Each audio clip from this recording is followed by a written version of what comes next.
The test is in 4-part, Part 1, Part 2, Part 3, and Part 4. Now look at Part 1. You will hear a telephone conversation between the organizer of a park run and a woman who wishes to take part in the run. First, you have some time to look at questions 1 to 6.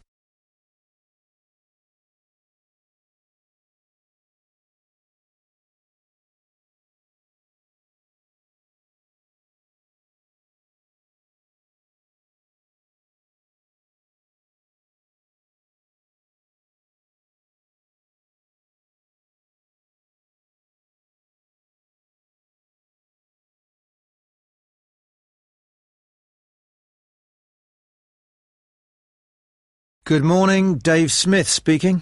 Hi, could I speak to the organiser of the Preston Park Run? Yes, that's me. Great. I was talking to some friends of mine about the run, and they suggested I contact you to get some more details. Sure. Great. Do you know where the park is? Oh, yes, I've been there before, but it's quite big and I'm not sure where to go. Well, there's a circular track that goes right around the park. The run starts at the cafe, goes past the tennis courts, then twice around the lake, and finishes back where it started. OK. And what time is the run? Well, the actual run begins at 9 a.m, but the runners start arriving at about 8:45. OK. So I need to get up early Saturday morning then. And how long is the run? Well, it used to be 3 kilometres, but most people wanted to do a bit more than that, so we lengthened it to 5 kilometres. We now go round the lake twice, and that adds an extra 2 kilometres. Right. Not sure I've ever run that far, so I'd better start doing a bit of training. That's a good idea. But it's not a race, it's really just for fun. And the best thing would be to take it easy the first few times you do it, and then see if you can gradually improve your time. Is the run timed then? How do I know how well I've done? When you cross the finish line, you'll be given a barcode, and you take this to one of the run volunteers who will scan it. Then you can get your time online when you go home. Oh, I see. You collect all the results. Exactly. I see. That's great. So, how do I register? Well, there are several ways. I could take your details over the phone, but it's much easier if you do it using the website. OK, good. I think that's probably all I need to know for now. Oh, yes. Does it cost anything to register, or do you collect money each week? Well, it doesn't cost anything to register, but we do charge for the run. In fact, we have just increased the charge to £1.50. It used to be £1, but because we were making a bit of a loss, we have had to increase it by 50p.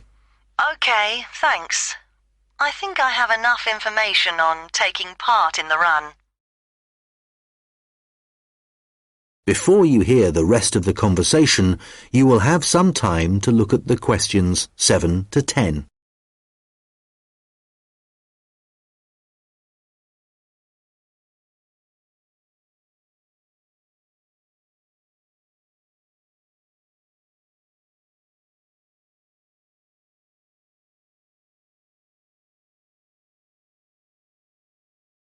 Now listen and answer questions 7 to 10.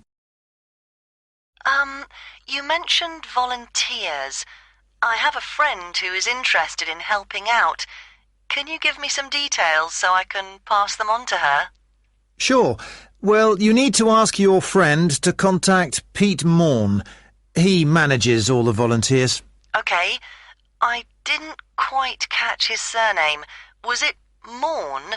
M-O-R-N? No, just a bit more complicated.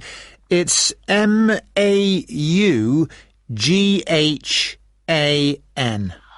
Right, thanks. And Could you give me his phone number? Yes, just a moment. It's here somewhere. Let me just find it. Ah, I've two numbers for him. I think the one that begins 01273 is an old one, so use this one. It's 01444 73290. Okay, got that. Can you tell me anything about the volunteering? Like what kind of activities it involves? Sure. Well, we need volunteers for basic stuff like setting up the course. We have to do that before all the runners arrive. Okay, so that's a really early start. Yes, that's right. But if your friend would prefer to arrive a bit later, she can also help with guiding the runners so they don't go the wrong way. I see. I believe you do a report on some of the races. Yes, that's right. In fact, we do a weekly report on each race, and we always try to illustrate it. Okay.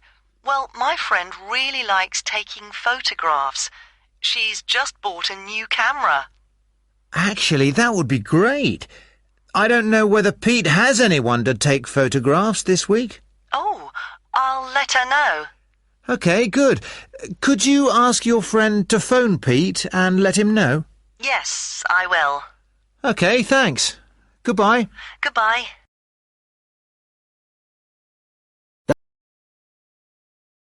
You now have half a minute to check your answers.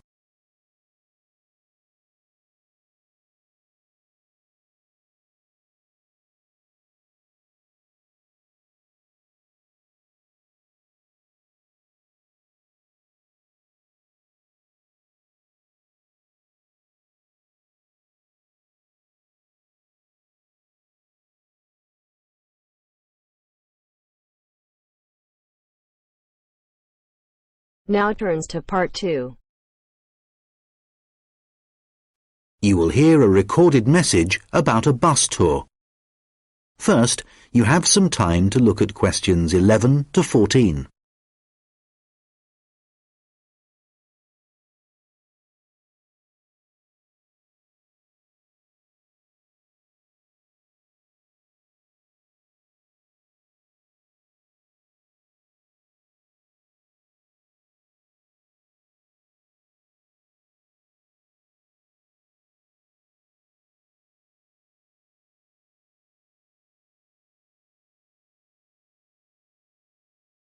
Thank you for calling the phone line for the PACTON-ON-SEA Bus Tour. This is a recorded message lasting approximately 4 minutes, and it provides general information on the town bus tour. PACTON-on-Sea is a beautiful West Coast town and has attracted tourists for many years. One of the best ways of getting to know the town is to take the bus tour, which provides a wonderful viewing experience from one of our open-top buses. The tour is a round trip of the town, and there are a total of 4 stops where passengers can get on and off the bus. A lot of people start at the first stop, which is at the train station, as this is where many tourists arrive in the town. The next stop after the station is the aquarium, which is famous for its dolphin show, and which has recently expanded to include sharks. This is well worth a visit and is very reasonably priced. Leaving the aquarium, the bus tour goes along the coast road and after a few kilometers comes to the old fishing village, where you can get off to stroll along the waterfront. There are some original buildings here, but most of the area has been modernized and is now used as a harbor for all kinds of sea craft, including yachts and some amazing powerboats. The tour then heads off to the last stop, and this is where most of the shops are. So for those of you keen to do a bit of shopping, this is the place for you. Our advice is to go to this part of the town in the morning, when it is relatively quiet. It does get very busy in the afternoons, especially at the height of the season. This area of the town includes an ancient water fountain where many people like to have their photograph taken, so do look out for this.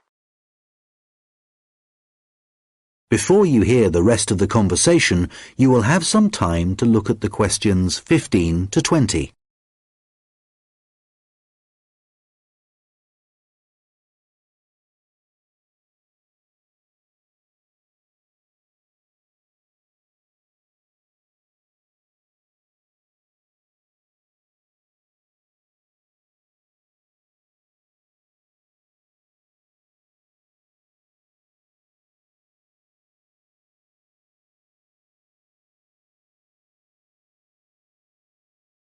Now listen and answer questions 15 to 20.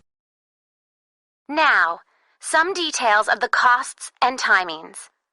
A family ticket, which includes 2 adults and up to 3 children, costs $30. An adult ticket costs $15. Children under the age of 15 are $5, and student tickets are $10, as long as you have a student card. All tickets are valid for 24 hours, which means that you can get on and off the bus as many times as you like within a 24-hour period. So you could, for example, start the tour in the afternoon and complete it the following morning. The first bus of the day leaves the station at 10 a.m., and the last one of the day leaves at 6 p.m. Buses leave every 30 minutes, and each tour takes a total of 50 minutes. There are many attractions at each of the stops, so wherever you get off the bus, there will be plenty to do. The bus tour tickets do not include entrance to any of these attractions apart from the museum, which is located near the aquarium. Some buses have local guides who will point out places of interest and will provide information on the town. However, we cannot guarantee that every bus will have a guide, and so we also have an audio commentary that has been specially recorded for the bus tour by the tourist office. Headphones are available on the bus, and these are easy to operate. There is no extra charge for these. Just plug in, select the required language, and adjust the volume. Due to the winter months being rather cold and wet in PACTON-ON-SEA, the bus tours only operate from March to September. The weather is usually warm and sunny during these months, so remember to bring some sun protection, especially on hot days. And of course, it does occasionally rain here in the summer, so if the weather looks bad, remember to bring some rainwear. The bus tours are available no matter what the weather. At the height of the summer, the tours can get very busy, so you are advised to book. You can book tickets online, over the phone, and also at the station, and at any of the other tour stops. When booking over the phone, you can collect your tickets at any of the stops at the start of your tour. When you do it online, you can print your e-ticket, which you must remember to bring with you. Thank you for calling the PACTON-ON-SEA phone line, and we look forward to seeing you soon on one of our tour buses.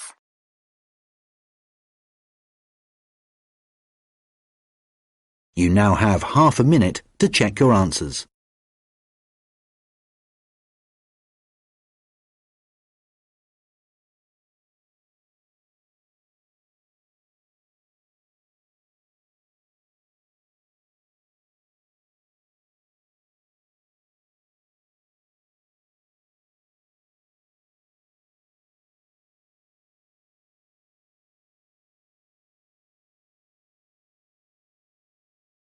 Now turns to part 3.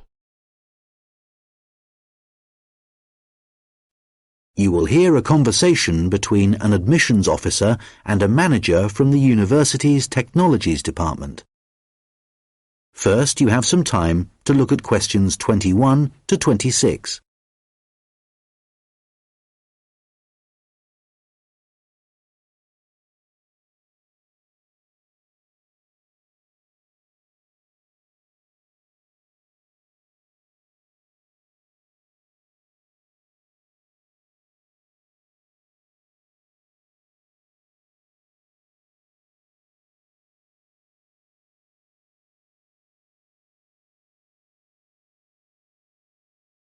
Hello, I'm Randy Agotra from the Technologies Department. Ah, yes, good.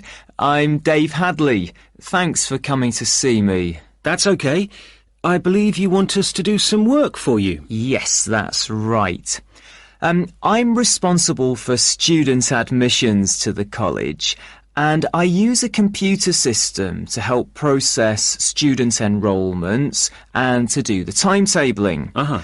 But it really doesn't suit the way we work these days. It's over 10 years old, and although it was fine when it was first introduced, it's just not good enough now. Okay, what problems are you experiencing?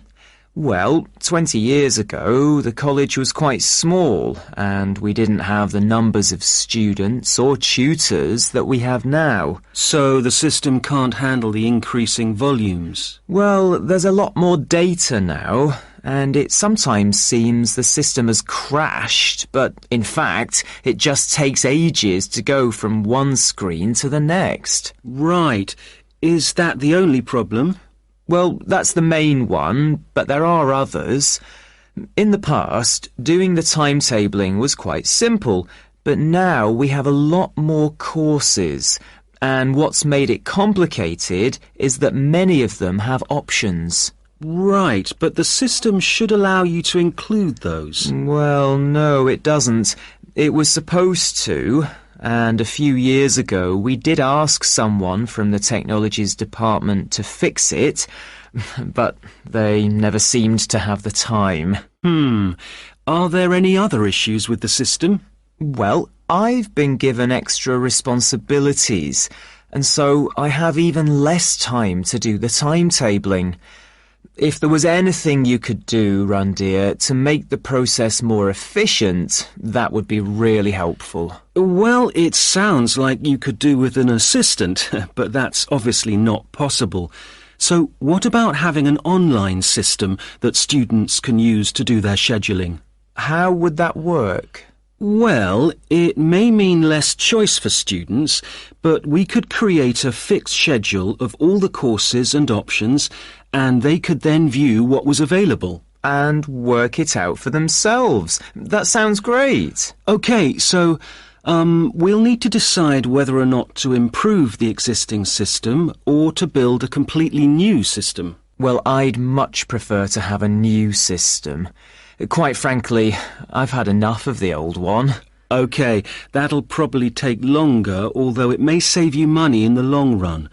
When were you hoping to have this in place? Well, it's January now, and the new intake of students will be in September. We need to start processing admissions in the next few weeks, really. Well, it will take more than a few weeks, I'm afraid. As an initial estimate, I think we'll be looking at April or May to improve the existing system, but for a new system, it would take at least 9 months. That would be October at the earliest.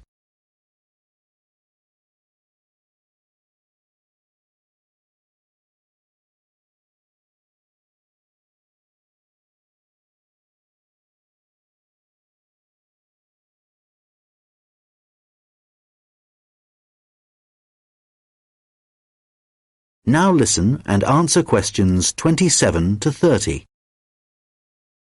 What are the next steps if we are to have a new system? Well, the first question is, do you have support from your senior management? Yes, I've already discussed it with them, and they're also keen to get this work done. OK, because I was going to say that's the first thing you need to do, and without that we can't go ahead. Yes, I've done that. That's good. Actually, they mentioned that there's probably a form I need to complete to formally start the project. Yes, that's the next thing you need to do. I'll send you an email with a link so you can fill it in online. It's called a project request form. OK, great. And then what happens? Well, I have a list of things, but I think the third thing you should do is see Samir.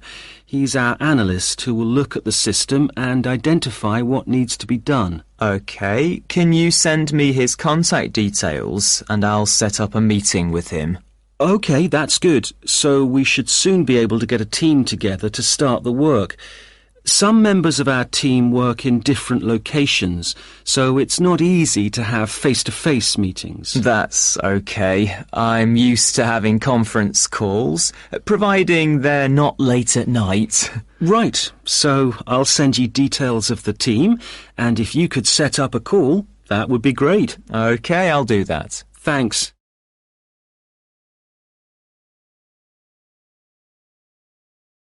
You now have half a minute to check your answers.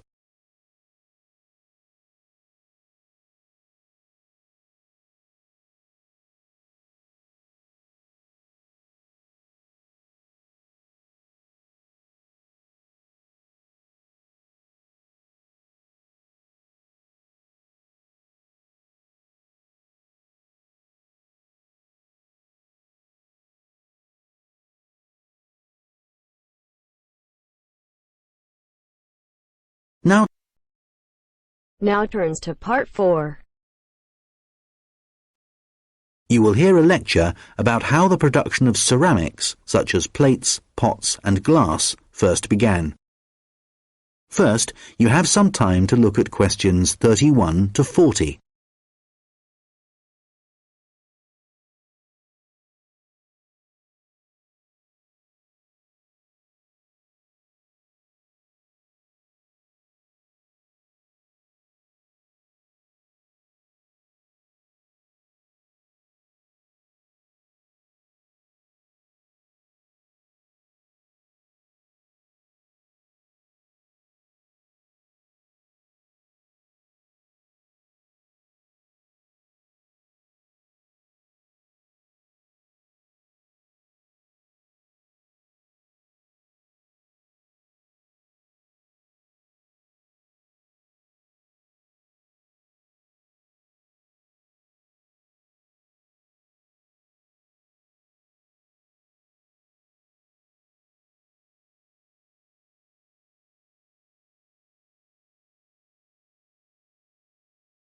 Now listen carefully and answer questions 31 to 40.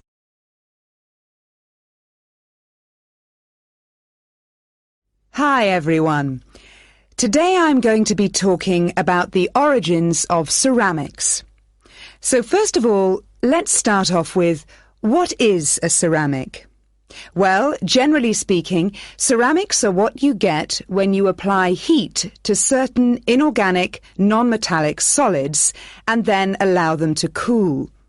And examples of ceramics are everyday things like earthenware pots, crockery, glassware, and even concrete. So how did it all begin? Well, it all started around 29,000 years ago, when humans discovered that if you dig up some soft clay from the ground, mould it into a shape, and then heat it up to a very high temperature, when it cools, the clay has been transformed into something hard and rigid. And so what did those first humans do with their discovery? Well, they created figurines, which were small statues and which depicted animals or gods or any shape that the clay could be moulded into. And all this activity was centred around southern Europe, where there is also evidence of ceramics that were created much later. The early humans also found a practical use for their discovery, such as storing things like grain, although there were drawbacks. The pots were porous, so that although they could carry water in them, it wasn't possible to store it over a long period. And also they were quite brittle and shattered very easily if they were dropped.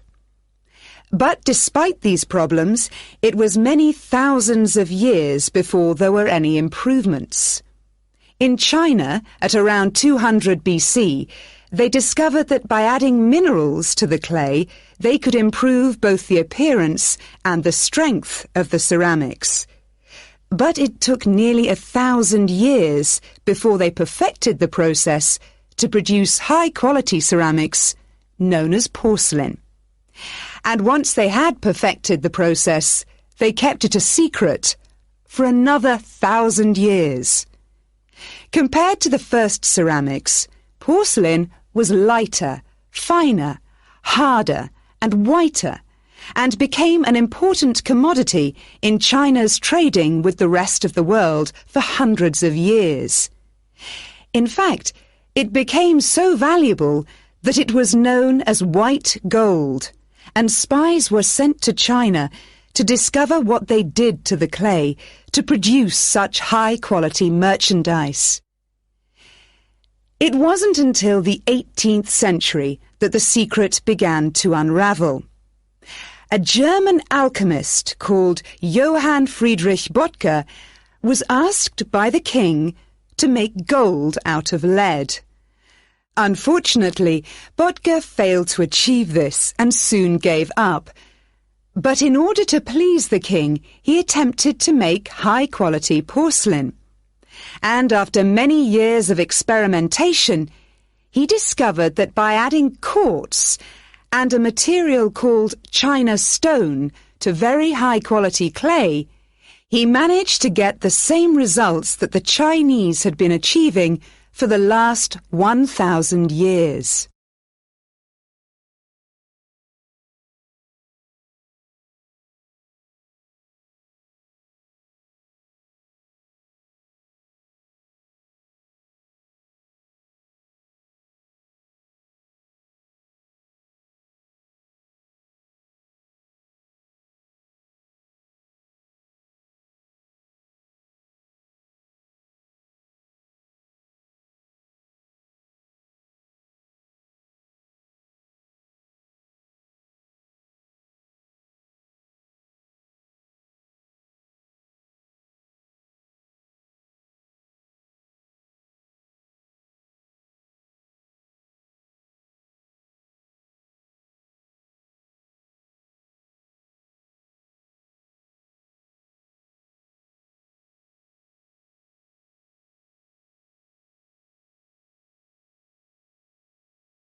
We'll now look at another ceramic which is made from mixing sand with minerals and heating to over 600 degrees Celsius.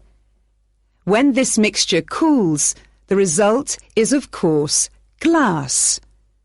The main difference between ceramics made from clay and glass is that clay is made up of crystalline plates which become locked together in the cooling process, whereas glass cools too quickly for crystals to form.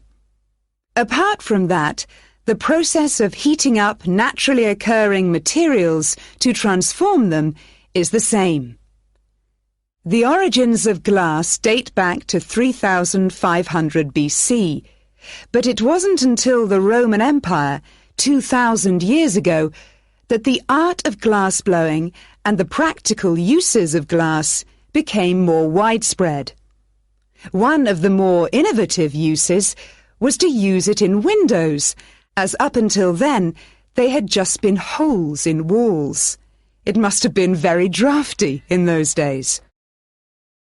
The Romans were also responsible for inventing concrete, and although the origins are uncertain, experts think that this is largely due to the high level of volcanic activity in the area. The Romans observed that when volcanic ash mixes with water and then cools, it gets extremely hard and almost impossible to break up. The chemical reaction that follows is very complex and continues for many years, and the concrete just keeps getting harder. Evidence of this are the numerous Roman remains that are still standing, many of which are almost completely intact. One of the most important facts about concrete for the Romans was that it can be created underwater.